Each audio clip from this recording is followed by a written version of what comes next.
Srimad Bhagavatam, Canto 3, Chapter 21. This is a conversation between Manu and Kardama Muni. Now, Manu has still not entered the picture. Yesterday, what we heard was the dialogue between Vishnu and Kardama Muni. Now, Kardama Muni is praying to Vishnu for thousands of years. And because he prays to the Lord stands in front of him. This is what we heard yesterday.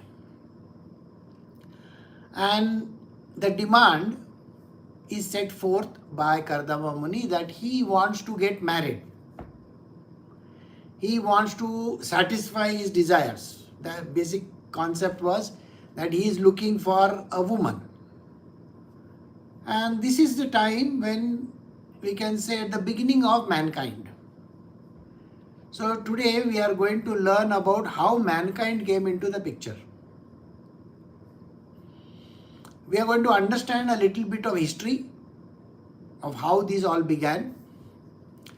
And there is something which is missing in all this, which you will get to learn today. What is the missing concept over here? That is something you have to know and understand. So we are going to introduce a character called Swayambhu Manu. We are going to introduce a place from where he comes from and a place where he is gone. He is in search of something. All this we are going to learn today. So let us begin. We are doing Srimad Bhagavatam, Canto 3, Part 2, Chapter 21, Verse 33. Maitreya went on. Thus having spoken to Kardama Muni, the Lord, who reveals himself only when the senses are in the divine consciousness, departed from the lake called Bindu Saravara, which was encircled by river Saraswati. Verse 34, while the sage stood looking for the Lord, left the pathway leading to Vaikuntha, a path extolled by all the great liberated souls. The sage stood listening to the hymns, followed by the bases of the Samveda, were vibrating with the flapping wings of the Lord's carrier Garuda. This scene is being played out over here, where you will understand that the Lord is going away. That means Vishnu, who had visited him, is going back. The location is also mentioned over here. It is called the river Saraswati, and there is, in river Saraswati, there is an island. This particular island, which is formed over there, is a very beautiful island. And that is being, he leaves that island and he now has to go to his place. It's called Bindu Sarovara. Bindu Sarovara is it's a round island.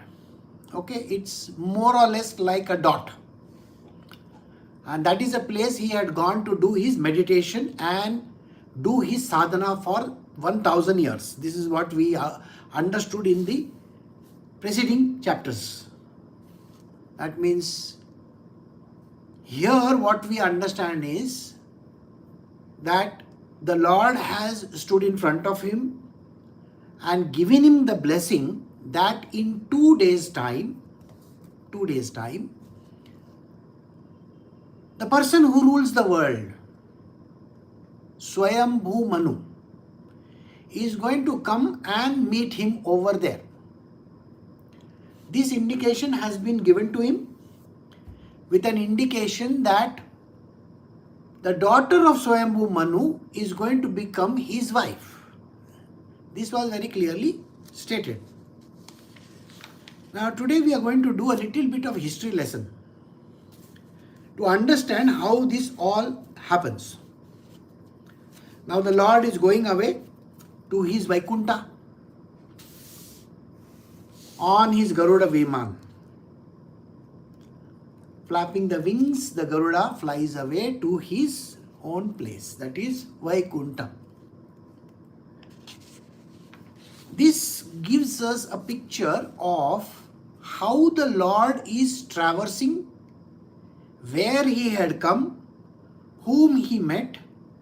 Now, when we go into the depth of this knowledge, you will understand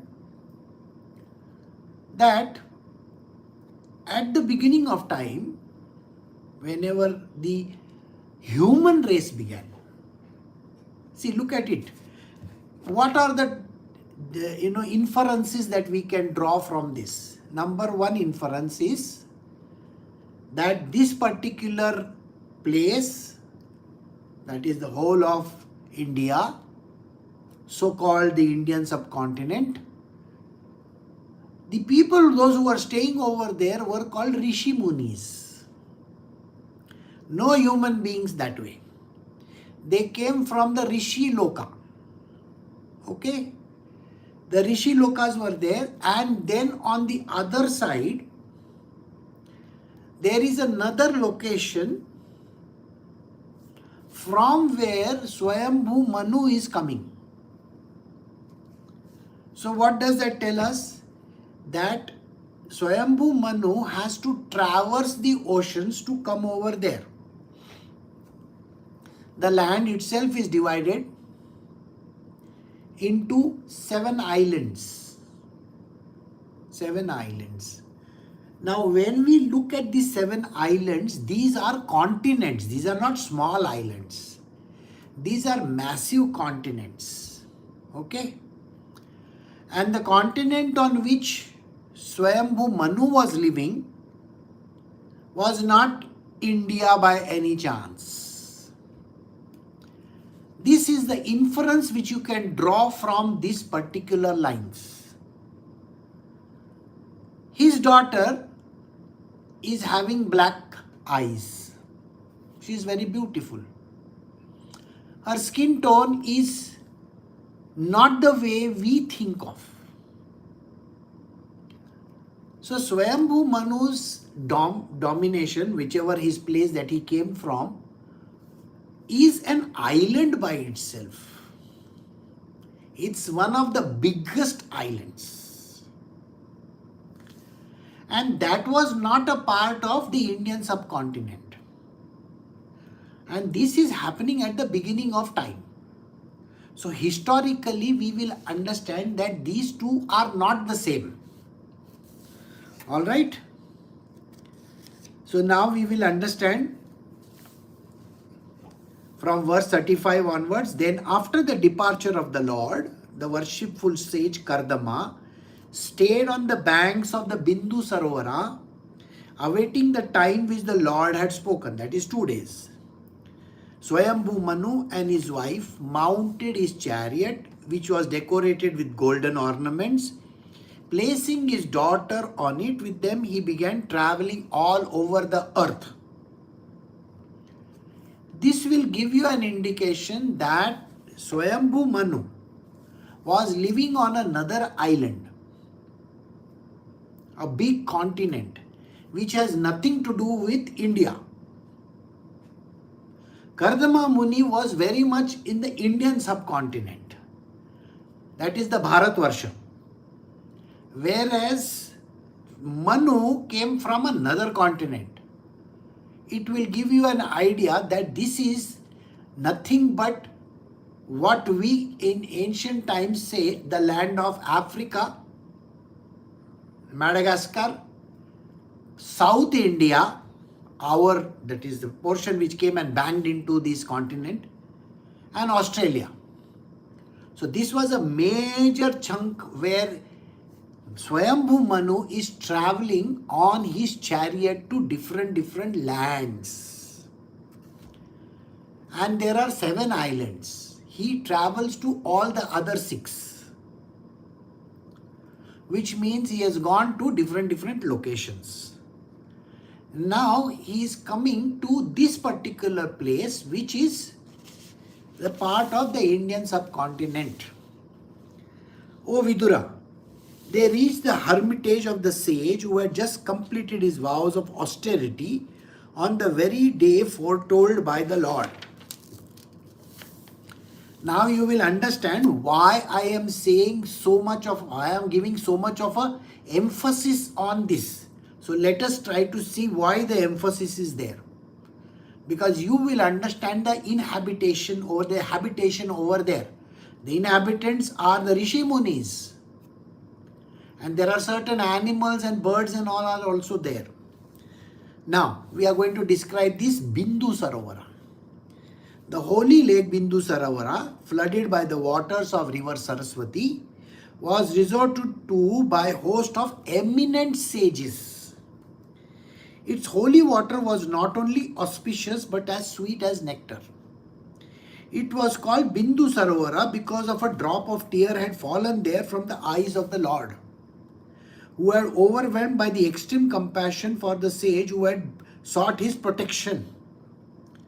Now, here I was giving you the understanding that it is a round-shaped island. How big is this island? The island is not small at all. It is covering the Saraswati river, which simply tells us that Saraswati river is not a single river. It's a massive river which is flowing in double direction. 2 directions like this. Alright. Now in this, how does this work?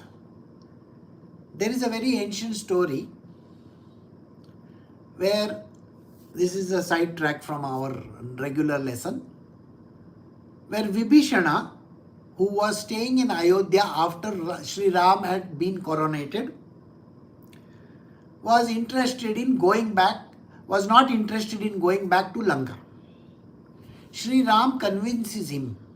He says, no, somebody has to take care of that land. Can you go back? So Vibhishana says, no, I don't want to leave you, master. I want to be at your feet constantly. But Sri Ram says to him very clearly, no, you have to go. So he says, then you have to give me something which I can take with me. So Sri Ram says, okay, I will give you a statue of Vishnu, a big statue of Vishnu, which you can carry it with you in your Vimana and go. That represents me because I am his avatar, isn't it? So Vibhishana then agrees to it and takes that statue and he goes. Now it so happens that while he is passing, it is night time and he happens to look down. And when he looks down, he sees an island which is teardrop shaped island. Thinking that it is Sri Lanka, that is Lanka, he comes down and he keeps the statue on the ground. The moment he keeps the statue on the ground, it sinks in the ground and it stays over there. It is not going to move anymore. This statue of Mahavishnu belonged to Dasharath Maharaj, the father of Sri Ram. Now that was not Lanka at all. It looked like a teardrop shape. It was in the middle of a river. The river was flowing on both the sides. And it had created an island in the middle. This teardrop island with the statue today is existing in South India in a place called Sri Rangam. You can go and see this place. Similar fashion, this Bindu Sarovara was a tear-shaped island in the middle of Saraswati river. And the island was very huge. It was covering the south of Himalayas. That means the entire Himalayan region was in that island. So it must have been really very massive. And there were Rishi Munis staying over there on the island. Now this is something which we have to, it's very difficult to grasp. So you just listen to it. And the Lord had bequeathed this island to these sages. The shore of the lake was surrounded by clusters of pious trees and creepers. Rich in fruit and flowers in all seasons, they afforded shelter to pious animals and birds, which uttered various cries. It was adorned by the beauty of groves of the forest trees. The area resounded with the notes of overjoyed birds, intoxicated bees, wandering there, intoxicated peacocks proudly danced, and merry cuckoos called one another. Now, the particular island was a very beautiful island with lots of trees in it. I want you to think about it. Can it be a small island then? I hope you get the point. All the sages and saints were living over there. There were lots of trees over there. There were lots of, vegetation over there. Animals and birds were there. And they were roaming all over the place. So from which angle do you think this would be a small location? This is quite a big one. Because there were bees also. Bees will only exist in a place if there are flowers where they can get the nectar from. Otherwise, bees are not going to come. Okay? So you got to have plants which have got, flowers which produce a lot of nectar. So if there is nectar, doesn't it tell you that there are other creatures also? Doesn't it tell you that this land was very fertile? All this is an indication. Lake Bindu Sarovara was adorned by flowering trees such as Kadamba, Champaka, Ashoka, Karanja, Bakula, Asana, Kunda, Mandara, Kutuja, and young mango trees. The air was filled with the pleasing note of the Karandava ducks, plavas, swans, ospreys, waterfalls, cranes, charvakas, and chakoras. So now, this will also give you an indication how big this place is. So this is one of the islands. And this had so many beautiful flowers on it. Like the Kadamba is from the Kadamba tree. That tree itself is massive. Though the other things which are there, including mango groves, mango trees and all are very, very big. So it is definitely a very, very large place. The air was filled with pleasing notes of Karandava ducks. So there were ducks, there were plavas, there were swans. So this island was used for migration also. So in ancient times, there were migration of birds. So bird migration was also there. See the funny part now. Its shores abound with deers, boars, porcupines, gavayas, elephants, baboons, lions, monkeys, mongoose, and musk deer. How big is this island? It's like as big as Greenland, I think. It's in the picture nowadays. So if Greenland had all these monkeys and all over there, so monkeys, they want to stay there. What? Lions, baboons are going to go there. See? So this island was massive and it had everything. There were wild deers. Deer requires a very big area, isn't it? Lions, how big a lion? A lion is a creature which is going to roam the lands. So it requires a very huge area.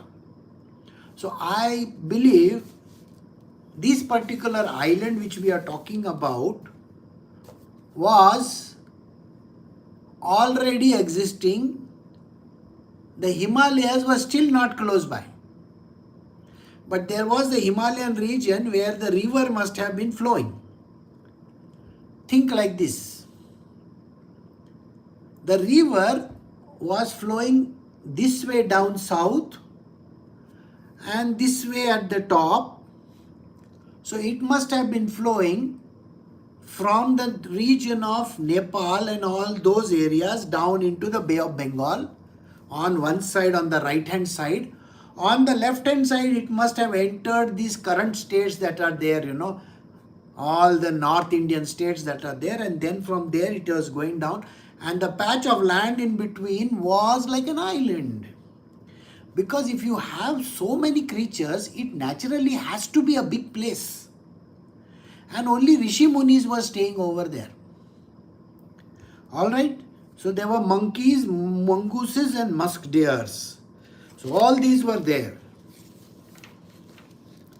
Entering that most sacred spot with his daughter and going near the sage, the first monarch, Swayambhu Manu, saw the sage sitting in the hermitage, having just propitiated the sacred fire by pouring oblations into it.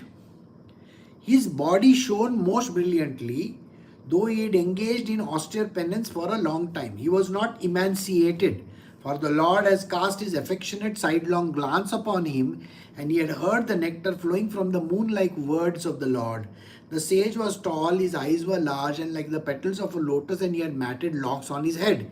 He was clad in rags. Swayambhu Manu approached and saw him to be somewhat soiled, like an unpolished gem. So here is a description of Kardama Muni.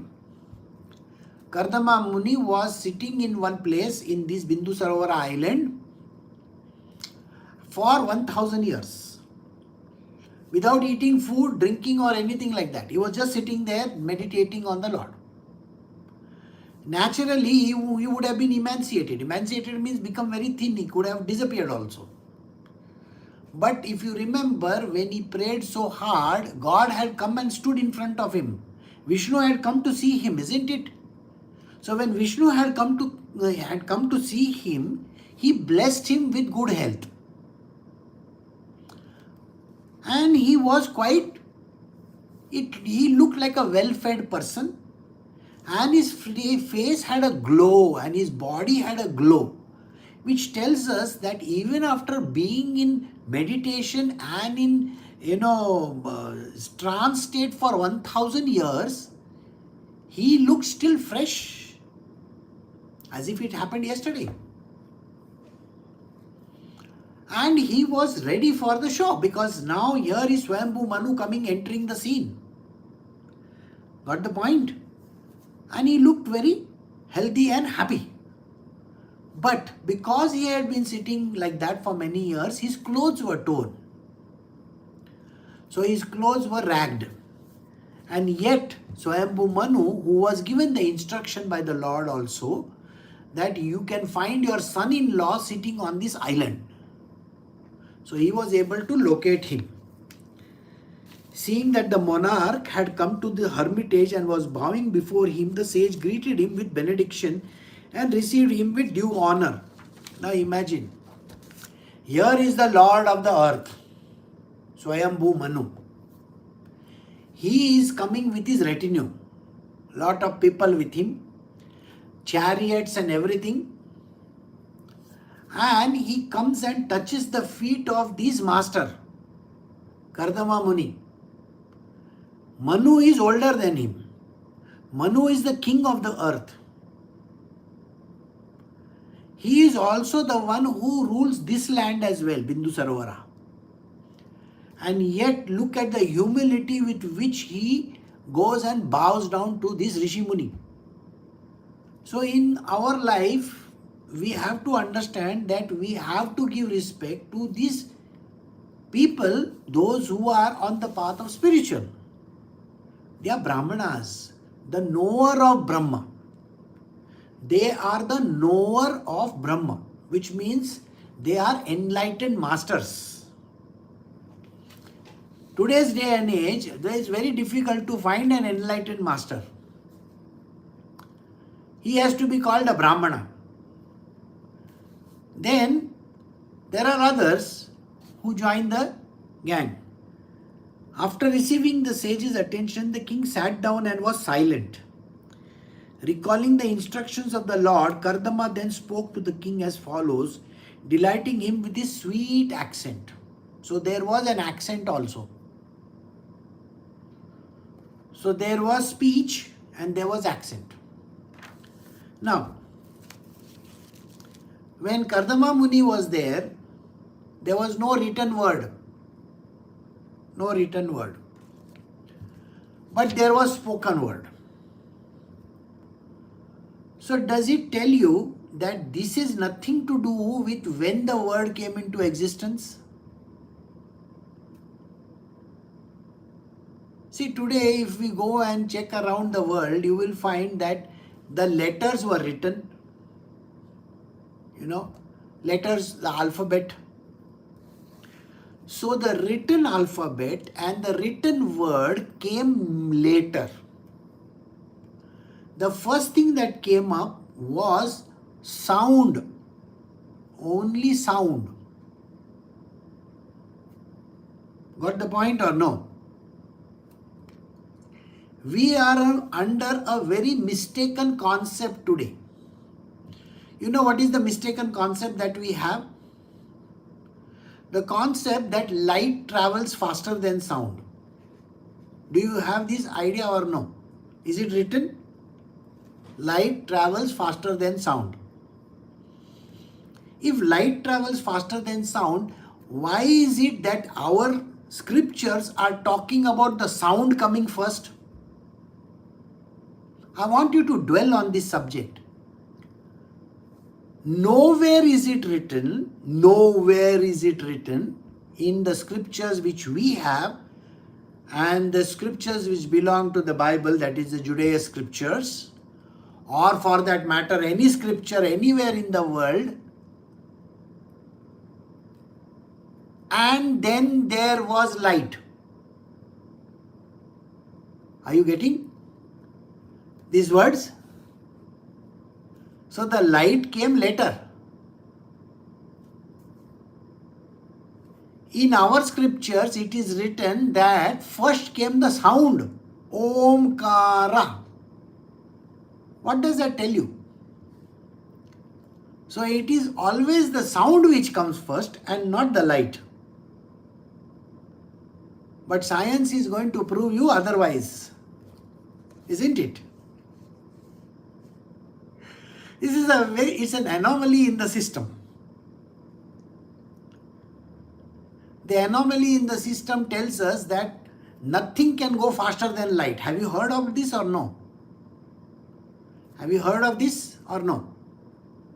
Light travels faster. But if you go to the past data and say what travels faster? Subatomic particles travel faster. What travels faster? Subatomic travels faster than light. This is proven, by the way. But today still you are going to think that light travels faster. This is science for you. So here for what? The reason why I am trying to tell you this is that these two are conversing. Who is conversing? The Rishi Muni is conversing with Swayambhu Manu. Kardama Muni is conversing with Swayambhu Manu in a different accent. Doesn't that tell you language is there? Sound is there? Accents are different. Got it? So that means there was one language, the way which we can express ourselves in this world before the advent of even Sanskrit or Tamil or any other language. This is an indication. We just have to think on those lines. Alright, and if you do not understand this, these are inferences which you can draw. So, Kardama Muni had received instructions from Sri Krishna, that is Narayana himself, that when Swayambhu Manu comes and stands in front of you, you have to ask for his daughter's hand in marriage. Was it very clear? The Lord himself had said so. So now he is speaking to Swayambhu Manu. See what he says. The tour you have undertaken, O Lord, is surely intended to protect the virtuous and kill the demons, since you embody the protecting energy of Sri Hari. This is one thing which we need to know. Swayambhu Manu is none other than the Lord himself, who has taken a human form, which we will understand from the verse. So he is having the entire potency of Sri Hari himself, Narayana's own potency. And why has he been roaming all over the world? Because there were lots of demons around which he had to kill them. And while he is killing them, he has taken his daughter now to meet Swayambhu. Manu has taken his daughter Devahuti to meet this sage Kardama Muni. Alright? You assume, when necessary, the part of a sun god, the moon god, Agni, the god of fire, Indra, the lord of paradise, Vayu, the wind god, Yama, the god of punishment, Dharma, the god of piety, and Varuna, the god presiding over the waters. All obeisance to you who are none other than Lord Vishnu. Here again there is a secret being passed on to you. What is the secret? Our progenitor was Swayambhu Manu. He was the first man, remember. He had all the powers. Look at the powers that he had. The power of the sun god, the moon god, Agni, Indra, Vayu, Yamdev, Dharma, Varuna. All these gods were within him. And did I say that he had come to get his daughter married to this man? Kardama Muni. Did I say these words? What was his daughter's name? Devahuti. Dev Ahuti. Offering to the god. Are you getting this point? Instead of saying offering to the god is offering the prasad back. Getting his daughter married to Kardama, the sages. Now you think about where you come from. You come from the offering of the God, the dear Lord who has incorporated all the basic elements in this great king, Swayambhu Manu, which has sun god, moon god, and Agni Dev and all kinds of gods. They are there within him. The original man had power potency of all these gods. So when he gives something, would you agree that it has double the power potency than him?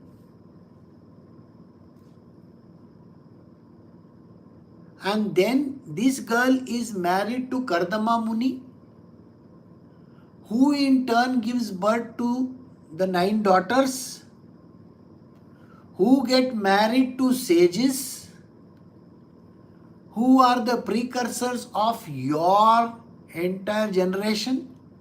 Are you coming from a certain gotra or no? So doesn't that tell you that you have the most refined godliness within you? But where do you see it? You really believe that you are some ordinary person, isn't it? This is something which we need to overcome. The idea that you are some ordinary person is debunked over here. Because Here Swayambhu Manu is none other than Lord Vishnu himself with all the power potencies. Vishnu has taken his form of Swayambhu Manu. And he has everything within him. So in you also there is everything. So if you did not mount your victorious jeweled chariot, whose mere presence threatens the culprits, if you did not produce fierce sounds by twanging of your bow, and if you did not roam around the world like a brilliant sun, leading a huge army, whose trampling feet cause the globe of the earth to tremble, then all the moral laws governing the Varnas and Ashramas created by the Lord himself would be broken by the rogues and the rascals. So here he is saying in praise of Swayambhu Manu that you are such a powerful person that just because when you travel from place to place you are able to destroy these demons, you trample over all these creatures who are, detriment to our mankind. You keep on governing the laws of the land, because wherever you go, you set a precedent over there. Who has to rule, what they are supposed to do, who is supposed to do what. All these are taken into consideration by you. And that is the reason why all the rogues and the rascals, they try to run away from you. So he is the king of the world, and that is why everybody runs away from him. If you gave up all thoughts of the world situation, unrighteousness will flourish, for men who hanker only after money would be unopposed. Such miscreants would attack and the world would perish.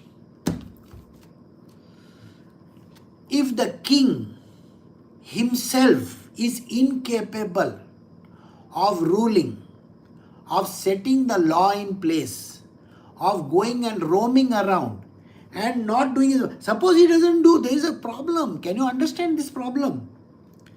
So you have to look at all this world around you, pay attention to everything that is happening.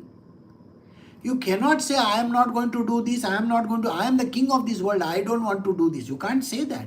You have to physically do this. If you do not do, then what happens? The moneyed people will take over the whole world. Isn't it? He says, only people who are hankering after money will keep on running after money and take over the whole world. So now I want you to understand. That means money was there during that time. So there was a lot of things happening during that time. So doesn't it tell us that even before the letters and all this came into the picture, alphabet came into the picture, there was already trading going on, there was a lot of money there, and there was already a king there, and if he was the king and if there was money involved in it, so now tell me, where is the question of the earth coming to life and getting created? So this idea that the creation happened is wrong. Okay, God just keeps on repeating the cycle quite often. So everything happens in a continuous fashion.